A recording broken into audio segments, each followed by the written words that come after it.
Hi friends, ఇవాళ మీకు ఒక విషయం చెప్పాలనుకుంటున్నాను. ఏంటంటే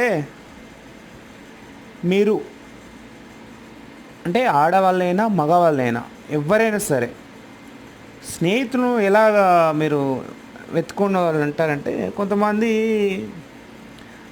తెలివి తక్కువ. అంటే ఇప్పుడు సపోజు మనం యావరేజ్ పర్సన్ అనుకుందాం. యావరేజ్ పర్సన్ ఏంటంటే మనం మన తోటి వాళ్ళని యావరేజ్ పర్సన్ చేసుకుంటే మనం అట్లా యావరేజ్గానే ఉంటాం. మనకన్నా లో అంటే నేను మైండ్ పరంగా అంటున్నాను, ఆస్తి పరంగా కూడా అంటలేను. తెలివి తక్కువ వాళ్ళతో చేసుకుంటే మన తెలివి మనకి ఏం పని చేయదు. మన తోటి వాళ్ళతో చేసుకుంటే మన తెలివి కూడా మనకి ఏం పని చేయదు. మనకన్నా తెలివైన వారెవరో చూసి వాళ్ళతోని స్నేహం చేయండి. అప్పుడే మీకు కొన్ని 4 విషయాలు తెలుస్తాయి.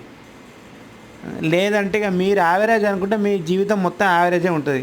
మీ యావరేజ్ కానీ కింద వాళ్ళని చేసుకో, బిలో యావరేజ్ కానీ సపోర్ట్ చేసిర్రు అనుకో, వాళ్ళతో తిరిగితే మీ జీవితం కూడా గంతే ఉంటుంది. మీ జీవితము డెవలప్ కావాలన్నా, మీరు కొంచెం వృద్ధిలోకి రావాలన్నా మీకైనా తెలివైన వాళ్ళతో స్నేహం చేయండి. లేదంటారా, మీకైనా తెలివైన వాళ్ళు మీకు కనబడకపోతే మీకన్నా డబ్బున్న వారితోని అంటే ఎక్కువ సంపాదించే వారితోని స్నేహం చేయండి. అప్పుడు ఆటోమేటిక్గా మీరు వాళ్ళతో తిరగంగా వాళ్ళ లెక్కనే మీరు సంపాదించాలన్న లోపల కోరిక పుడతాయి, ఆలోచనలు వస్తాయి. అట్లా అట్లా మీరు డెవలప్ అయ్యే ఛాన్స్ ఉంటుంది. ఇక లేదంటే ఇక మీరు అంతే, ఇక గట్లే ఉంటారు. ఇక మీరు పైకి వచ్చేది కనబడేది, పైకి వచ్చేతో మీకు అసలే కనబడదు.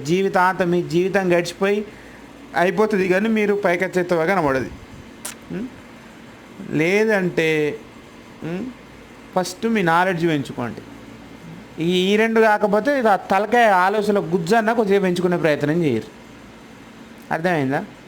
మీకన్నా తెలివైన వాళ్ళతోనైనా సోబత్ చేయటి, మీకన్నా సంపాదన ఎక్కువ ఆస్తి ఉన్న సంపాదించేటోనికన్నా సోబత్ చేయరు.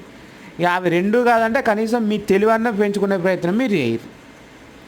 ఇవి చేయకపోయినా ఈ మనిషి మీరు పుట్టుకి ఇక వేస్ట్. ఇక అర్థమైందా? ఇక ఇంతగానే చెప్పేది ఏం లేదు. ఇక ఆలోచించేది కొద్దిగా. ఓకే, నేను చెప్పింది మీకు నిజమే అనిపిస్తే ఓకేనా, సపోర్ట్ చేయండి.